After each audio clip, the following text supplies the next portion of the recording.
My fiancée texted, "I uninvited your veteran friends from the wedding. They make people uncomfortable with their injuries." I'd served with these men for 5 years. I replied, "Understood." Then I canceled the wedding, threw a party for my brothers instead, and posted every photo. When she saw the event she'd been excluded from, original post, I, 32 male, am a veteran. Did 2 tours overseas, came back with most of my pieces intact. Some of my brothers weren't so lucky. So here's what happened. Wedding was supposed to be in 3 weeks.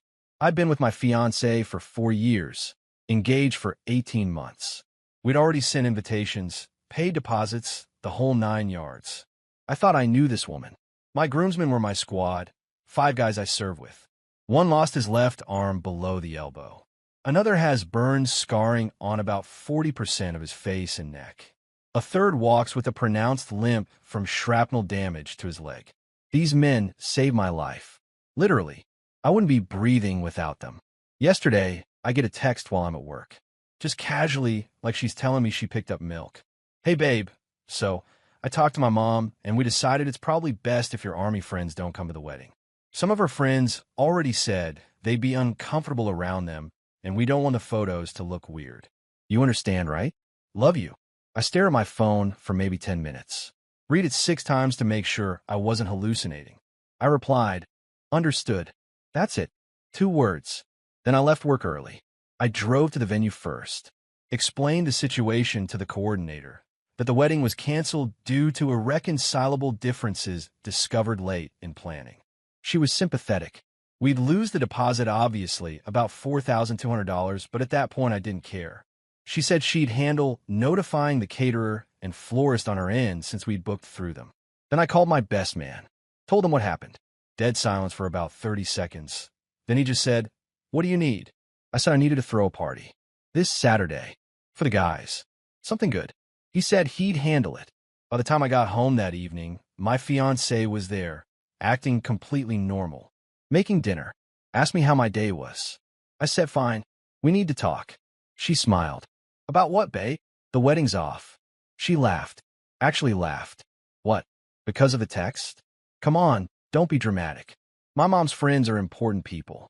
We're trying to make a good impression. Your friends will understand. They're military. They get sacrifice." I told her that wasn't sacrifice. Sacrifice is what those men gave for this country. What she was asking was discrimination against disabled veterans because they might make her mom's book club uncomfortable. She rolled her eyes. Literally rolled her eyes at me. "You're being ridiculous. It's one day. They can come to the reception or something, just not the ceremony. The pictures are forever." I asked her if she'd even heard herself speak. She said I was overreacting and that we could discuss it when I calmed down. I told her I was perfectly calm. I'd canceled the venue. I was going to contact the other vendors in the morning, and I'd appreciate it if she could move her things out by the weekend. The apartment lease was in my name, had been since before we met. That's when she finally got it. The next 3 hours were exhausting. Tears, accusations, apologies that weren't really apologies. "I'm sorry you feel that way." Threats to tell everyone I was being abusive, the whole playbook. She called her mother, who showed up and started screaming at me about how I was ruining her daughter's life over some crippled strangers. I recorded that part, figured it might be useful. I slept on my buddy's couch that night. Gave her until Saturday to get her stuff. Changed the locks on Sunday after confirming she was gone. Update 1. Okay, so things escalated faster than I expected. The party happened Saturday. It was everything.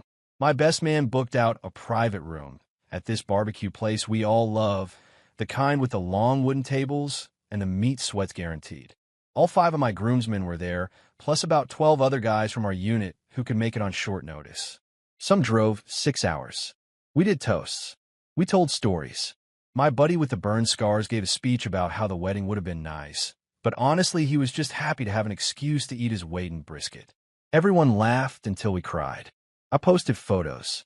All of us together, arms around each other, huge smiles. My buddy with the prosthetic arm was doing that thing where he takes it off and pretends to use it as a back scratcher, his party trick that kills every time. I posted maybe 8 pictures total with the caption, "Surrounded by the best men I know. Wouldn't trade this for anything." Didn't mention the canceled wedding. Didn't need to. My ex found out fast. The mutual friends we had were already asking questions because invitations had gone out, and suddenly there was no wedding, but there was a party she wasn't at. People started putting pieces together. Then her mother decided to go nuclear. She posted on the neighborhood social media group, the kind where everyone discusses HOA violations and lost dogs, about how I had abandoned her daughter at the altar because of my untreated PTSD and violent tendencies. Said I was dangerous and that neighbors should be aware. Let me be clear, I have never been violent with anyone except enemy combatants. I've never even raised my voice at my ex until that final conversation, and even then I didn't yell, I just stated facts. But now I had neighbors looking at me weird. One actually crossed the street when she saw me coming. So I did something I probably shouldn't have, but whatever. I posted the recording, the one where her mother called my brothers crippled strangers. Posted it as a response to her claims about me being dangerous, with the caption, "For context, here's the actual reason the wedding was canceled." That recording went semi-viral locally. Someone shared it to a veterans group, then another. Within 48 hours, it had been viewed about 15,000 times. Her mother deleted her original post, but screenshots exist forever. My ex started texting me. First angry, "You had an O right to post that. My mother's getting death threats." Then pleading, "Please take it down. She's so stressed. She didn't mean it like that." Then threatening, "My cousin is a lawyer, and we're looking into defamation charges." I didn't respond to any of it. Just let it sit. Then she showed up at my apartment, banging on the door at 11 p.m. on a Tuesday. I didn't open it. Told her through the door that if she didn't leave, I'd call the police. She screamed that I was ruining her life, that no one would date her now, that she was getting harassed online, that her mother had to take down all her social media. I said that sounded like a consequence. She called me heartless. I called the non-emergency line, explained a woman was banging on my door and refusing to leave. By the time they arrived, she was gone, but I filed a report anyway. Paper trail. My buddy who's a cop in another precinct told me that's the smart play. Document everything. The weirdest part? Her friends started reaching out to my friends, trying to get the real story. They were convinced I must have cheated or done something horrible because nobody cancels a wedding over a text. My best man apparently had a conversation with her maid of honor that went something like, he's clearly hiding something. What really happened? Him, she uninvited his disabled veteran groomsmen because they might make photos look bad. That can't be the only reason. Him, it's literally the only reason. I've seen the text. Well, maybe she had a point. Wedding photos are important. He hung up on her. Update 2. Man, okay. Strap in. So the defamation threat from her cousin the lawyer turned out to be hot air. My buddy who actually practices law looked at it and said posting a recording of someone's words isn't defamation because it's literally what they said. Truth is an absolute defense. Plus, it was in my apartment. One-party consent state, completely legal to record. But here's where it gets interesting. My ex worked at a mid-sized marketing firm. Pretty decent job. She was an account manager, making around $65,000. Nice office downtown. She'd been there about 3 years. One of her clients was a national veterans organization. They do fundraising, awareness campaigns, support programs for wounded vets. She managed their account, helped with their annual gala, their donation drives, all of it. Someone sent them the recording. I did not do this. I genuinely don't know who did. Could have been any of the thousands of people who saw it. But someone sent it to the organization's communications director with a note explaining the context. They dropped her firm as their agency of record, a contract worth about $180,000 annually. Her firm lost the account because they didn't want to be associated with someone who referred to disabled veterans as making people uncomfortable. Her firm didn't fire her. That would be too easy and probably illegal anyway, but they restructured her position. She's now doing data entry and internal reports. Pay cut of about $20,000. No more client-facing work. I found this out because her mother called my mother. Yeah, my mom called me confused because some woman she'd never met was screaming at her about how I got her daughter fired and coordinated a harassment campaign and should be arrested for cyberbullying. I had to explain the whole situation to my mother from the beginning. She was quiet for a long time, then said, She wanted your friends excluded because of their injuries? Yes, Mom. Those boys who came to Christmas? Who you said saved your life? Yes, Mom. More silence. Then, I never liked her anyway. She complained about my brisket. Love my mom. So now I'm being blamed for the account loss, even though I had nothing to do with it. But here's the thing. Even if I had sent that recording to the organization, would that be wrong? They deserve to know that the person managing their account thinks disabled veterans make people uncomfortable. That seems like relevant information for a veterans organization. But I didn't send it. I just posted it publicly. What people did with public information is not my responsibility. My ex's attempts to contact me have gotten more creative. She tried emailing me from a new address, blocked. She showed up at the barbecue place where we had the party, apparently thinking I'd be there again. I wasn't, but the owner recognized her from pictures and asked her to leave. She contacted my employer's HR department to complain about me. But since I'd never posted anything about her specifically, just the recording of her mother, there was nothing actionable. Her mother, by the way, has gone completely radio silent. No more neighborhood posts. Her husband, my ex's stepfather, apparently gave her some kind of ultimatum after the recording went viral. I don't know the details, but my ex mentioned something in one of her blocked emails about her mother being cut off from family decisions now. Make of that what you will. The guys have been amazing through all this. Every few days, one of them checks in. We started a group chat called Wedding Crashers, even though technically we crashed our own party. The jokes help. My buddy with the prosthetic sent me a message that said, "Bro, you gave up a wedding for us.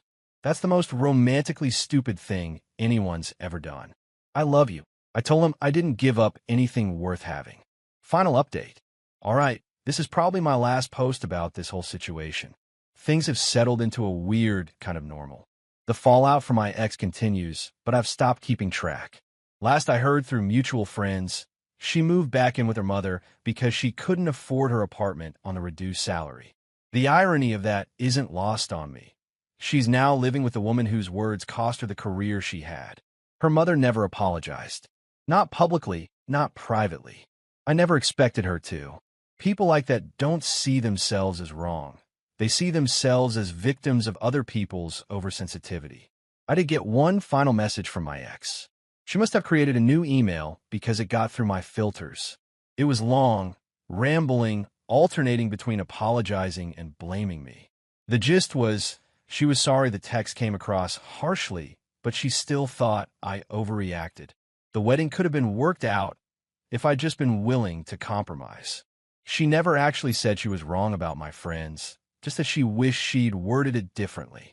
She ended by saying she hoped I was happy now that I'd chosen strangers over the woman who loved me. I didn't respond, but I thought about it a lot. Those strangers held pressure on my wound for 40 minutes when I got hit. Those strangers carried my buddy out of a burning vehicle. Those strangers sat with me through nightmares and bad days and the long adjustment back to civilian life. She never understood that. She saw them as supporting characters in my life. Optional. Removable if they didn't fit the aesthetic she wanted. That's the thing about who someone really is. It doesn't show up when everything's easy. It shows up in how they treat people who have nothing to offer them. My friends couldn't offer her good wedding photos or comfortable conversations with her mother's book club. So they were disposable. I wasn't going to build a life with someone who thought like that. Not for 1,000 weddings. Not for anything. The guys and I are planning a trip for later this year. Nothing fancy, just renting a cabin somewhere, probably grilling too much meat and playing cards and telling the same stories we've told 100 times. My buddy with the burn scars is bringing his girlfriend. He met her at a support group for burn survivors about a year ago.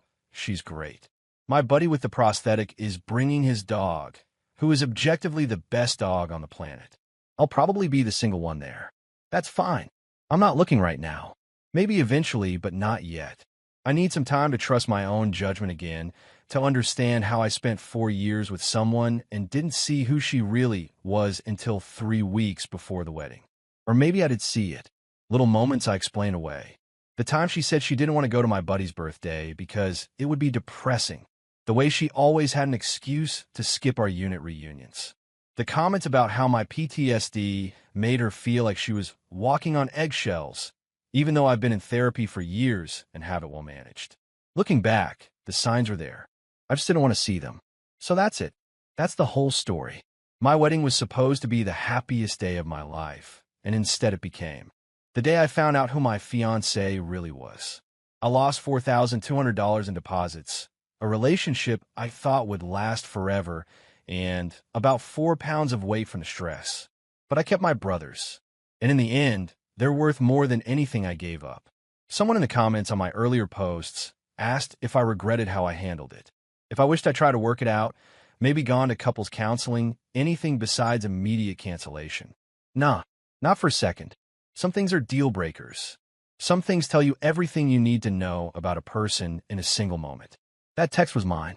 And honestly, that party at the barbecue place was better than any wedding would have been. My best man's speech had us in tears. The food was incredible. Nobody worried about whether their injuries were making anyone uncomfortable. We were just brothers together, exactly as we should be. That's worth everything.